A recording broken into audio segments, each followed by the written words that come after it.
أعوذ بالله من الشيطان الرجيم. بسم الله الرحمن الرحيم. السلام عليكم ورحمة الله وبركاته.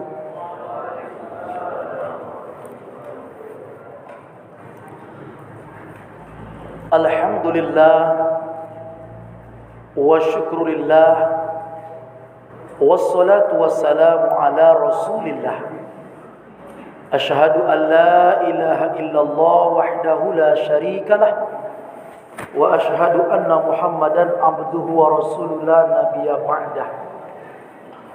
اللهم صل وسلم على سيدنا محمد طب القلوب ودوائها وعافية الأبدان وصفائها ونور الأبصار وضيائها وعلى آله وصحبه وبارك وسلم.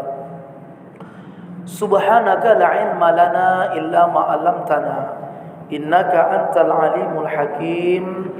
سبحان الله والحمد لله ولا إله إلا الله والله أكبر ولا حول ولا قوة إلا بالله العلي العظيم. قال الله تعالى في القرآن الكريم: أعوذ بالله من الشيطان الرجيم. بسم الله الرحمن الرحيم.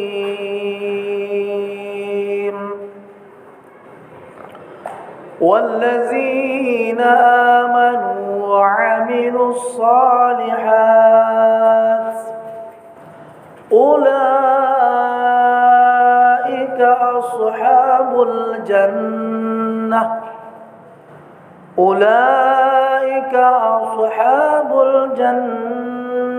هم فيها خالدون. Allah Subhanahu wa taala berfirman di dalam Al-Qur'an yang mulia, Al-Qur'an surah Al-Baqarah ayat 82.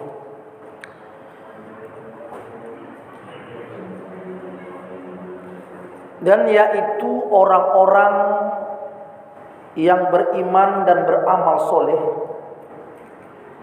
mereka itulah penghuni surga yang mereka kekal di dalamnya. Wa qala Rasulullah sallallahu alaihi wasallam fil kitabil hadis, bersabda Rasulullah sallallahu alaihi wasallam dalam salah satu hadis, "Sallu kama ra'aitumuni usolli." Salatlah kamu sebagaimana kamu lihat aku salat. Shadaqallahul azim wa shadaqan nabiyil karim. Ibu bapak hadirin wal hadirat jamaah salat maghrib yang dirahmati Allah Subhanahu wa taala.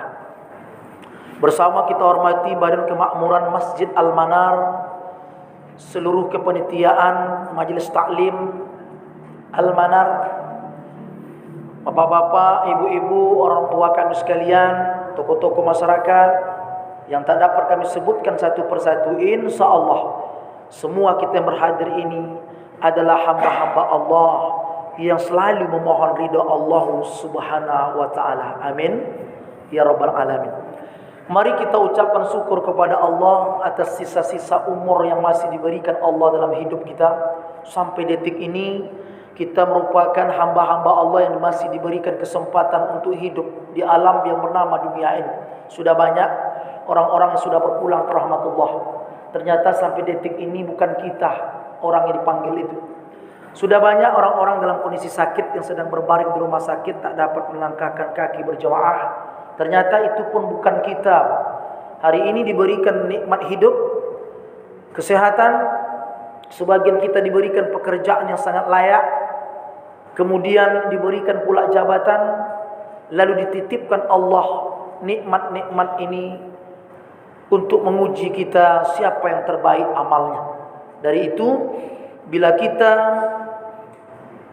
diberikan Allah nikmat sehat, lalu mau beribadah, itu menunjukkan hati kita masih disisipi dengan sifat kemunafikan. Bila kita diberikan Allah pekerjaan yang layak baru kita mau taat, itu pun kita belum ikhlas untuk beribadah kepada Allah. Bila kita diberikan kelebihan seluruh fasilitas dalam dunia ini, barulah menunjukkan ketaatan kita kepada Allah, itu pun masih bersemayam di hati kita sikap dan sifat yang tidak menunjukkan nilai ikhlas dalam beramal. Apa sebab? Karena seluruh niat kita akan berkata lillahi ta'ala, bukan lil sehat, bukan lil jabatan, bukan lil duit, bukan pula lil yang lain. Kalau kita berkata lillahi ta'ala, maka solat kita, puasa kita, zakat kita, haji kita ini, kita bermohon hanya ridho Allah sajalah yang kita ingin dapatkan, agar tak bercampur hati kita dengan sifat-sifat batin yang merusak, riya, takabur, ujub, sum'ah, sombong dan sebagainya. Nah, kalau diberi Allah nikmat hidup kita baru taat, ternyata hidup ini bukan hanya kita dapat, Pak. Binatang pun dapat. Istilahnya agak kasar sedikit. Kalau hidup sekadar hidup, kera di rimba pun hidup. Kalau kerja sekadar kerja, tak ada ibadah, kerbau di sawah pun bekerja. Tapi ada nikmat di lain itu sangat istimewa dan mewah. Itulah nikmat yang bernama iman dan Islam. Mudah-mudahan dengan ucapan alhamdulillahi rabbil alamin, Allah antarkan kita menjadi hamba Allah yang pandai bersyukur dalam kehidupan ini. Sebagaimana Nabi Sulaiman alaihissalam pun pernah dipuji dengan kelebihan yang beliau miliki, tapi Nabi Sulaiman tak pernah berbangga hati, Pak, dengan kelebihan dari Allah. Karena apa? Karena dia tahu bahwa apa yang diberikan Allah ini adalah sebuah titipan yang tidak untuk disombongkan, tetapi amanah yang mesti dijaga. Maka ketika Nabi Sulaiman dipuji bahwa dia kaya, bahwa dia punya jabatan, bahwa dia seorang rasul yang tampan, dia punya kemewahan dunia, sampai-sampai Nabi Sulaiman pernah berdoa, ya Allah, berilah aku kekayaan yang tidak dimiliki oleh orang sebelum aku dan orang sesudah aku. Maka sampai sekarang ini bapak-bapak, ibu-ibu, sehebat manapun kita bekerja, sebanyak manapun bisnis kita, tak akan pernah menyamai kekayaan Nabi Sulaiman alaihissalam. Karena dia sudah pinta itu, beri aku kekayaan yang tidak dimiliki oleh orang sebelum aku dan orang sesudah aku. Sebelum dia dari Nabi dia ke bawah, kalau Nabi Adam sampailah kepada Sulaiman, tak ada orang berani kaya Sulaiman. Jadi setelah dia meninggal, dia dari Nabi Sulaiman sampai Nabi Muhammad SAW, tidak ada orang menyamai kekayaan Nabi Sulaiman alaihissalam. Maka Sulaiman berkata, haza min fadli Rabbi, ini karunia Tuhanku kepada aku untuk menguji aku, apakah aku bersyukur karenanya atau jadi engkar karena ini. Jadi mudah-mudahan kita pun tak sekaya Sulaiman, walaupun jahat, Pak, tak sampai sejahat Firaun. Kita tak sekaya Korun, kalaupun kita pelit, jangan sempat pula mencapai sepelit Sa'labah. Jadi mudah-mudahan karunia Allah ini kita pahami, apa yang dimiliki adalah sekedar hak pakai, bukan hak milik. Maka dengan demikian, nikmat diberi Allah ini, kita akan sujud syukur dengan berkata, alhamdulillahi rabbil alamin. Mudah-mudahan itulah yang kita harapkan, senantiasa hati kita diberikan Allah hidayah untuk pandai mensyukuri segala apapun bentuk nikmat yang diberikan Allah. Jangan lupa berselawat pada Rasulullah sallallahu alaihi wasallam. Hamba-hamba Allah yang cinta kepada Rasulullah, lisannya, perbuatannya, hari-harinya selalu bergembira ketika mendengarkan nama Rasulullah sallallahu alaihi wasallam dengan ucapan selawat serta salam. Allahumma salli ala sayyidina Muhammad wa ala ali sayyidina Muhammad. Mudah-mudahan kita akan mendapatkan syafaat di yaumil mahsyar nanti. Amin ya rabbal alamin. Ibu bapak hadirin wal hadirat yang dirahmati Allah Subhanahu wa taala. Ba'dal maghrib ini kita kembali mengaji. Dalam pertemuan sebulan kita dapat bertemu 2 kali dalam waktu yang terbatas menuju solat Isya. Mudah-mudahan beberapa kajian ini akan menambah wawasan keilmuan kita Kita sudah belajar sedikit banyaknya Pak tentang kajian tauhid. Kita pun ambil sedikit tentang kajian fikih. Dalam waktu yang terbatas itu pun kita coba-coba menyampaikan tentang materi-materi yang berhubungan dengan tasawuf. Lalu Senin yang lalu itu kita sudah membahas masalah fadilah-fadilah, di antaranya fadilah basmalah. Setidak-tidaknya 5 tempat basmalah itu sudah kita amalkan, insyaallah. Kemudian ma'adal maghrib kali ini kita akan mengaji Pak hal-hal yang berhubungan dengan fikih. Fikih masih berkaitan dengan solat. Kita sudah bahas dulu dari mulailah azannya sampai selesai kita solat sampai salamnya. Jadi kali ini ada beberapa hal kajian yang mudah-mudahan tidak membuat kita menjadi bingung karena beberapa orang memahami dengan kondisi yang berbeda. Di antara kajian itu yaitu manakah yang lebih baik, membaca surat penuh walaupun pendek ataukah membaca beberapa ayat panjang tetapi tak penuh satu surah. Ada 2 orang imam. Yang satu imam ini hanya membaca ayat dengan berbagi ayat. Itu menunjukkan ayat itu tak selesai. Contoh Pak, rakaat pertama dia baca surah Al-Baqarah tepat pada ayat kursi. Kalau dia mau habiskan Al-Baqarah, habiskan dari Alif Lam Mim sampai selesai. Tapi dia memilih putus saja. Yang satu dia ambil ayat kursi Pak. Dia baca selesai Fatihah, waladhdallin, amin, tanpa basmalah. Allahu la ilaha illa huwal hayyul qayyum la ta'khudhuhu sinatun wa la nawm, sampai selesai wa huwal aliyyul azim. Allahu akbar. Setelah itu rakaat kedua dia pindah ayat. Umpama lanjut di ayat, ya ayyuhallazina amanu taqullaha haqqa tuqatih wa la tamutunna illa wa antum muslimun. Itu kan bukan sambungan ayat tadi. Nah, manakah lebih afdal orang yang membaca ayat putus-putus ini ataukah lebih afdal orang membaca ayat pendek? Kita bukan bercerita tentang batal dan sah ya Pak, karena kedua-duanya itu sah. Yang penting dia baca ayat, asal jangan dia bacakan syair. Nah, ini ayat Quran. Tetapi ada imam yang dia paham dia Pak ayat itu, tapi dia tahu kalau aku baca ini nanti ini tak selesai, terpotong-potong. Nah, mungkin potongan itu diambil di perakhir ayat Al-Baqarah.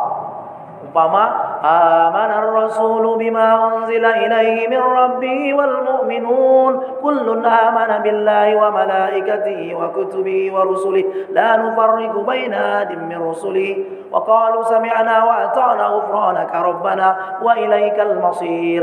Dia tahu, bahkan dia hafal. Tapi dalam berjamaah sesekali dibuat Pak, kalau kita imam tetap bolehlah. Tapi kalau setiap sembahyang itu aja. Nah, sementara ada orang imam membaca ayat pendek tetapi selesai. Ayat pertama dia baca ara'aital ladzi yukazzibu biddin, Al-Maun. Ayat keduanya dia baca qul huwallahu ahad Allahus samad lam yalid wa lam yulad wa lam yakul lahu kufuwan ahad. Allahu akbar. Walaupun kita hafal, walaupun sama-sama Pak sah, kita carilah yang paling afdal. Mana yang afdal? Kita tanyakan itu di kitab At-Takrirat As-Sadidat halaman 240. Gini kata dia. Wa suratu kamilatu afdalu min ba'din tawilah walau kana al-ba'du atwala min as-surati lil ittiba'i inda Ibn Hajara wa khalafahu Ramli faqala al-ba'dul atwalul afdal.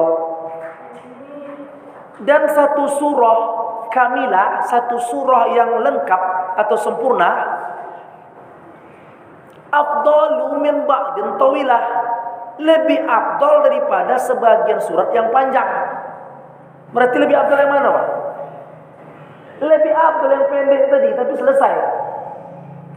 Walau kanal ba'dul atwala, walaupun sebagian surat itu atwal. Atwal ini isim tabdil, lebih panjang. Nah, kalau ada kabaro besar, kalau akbar lebih besar.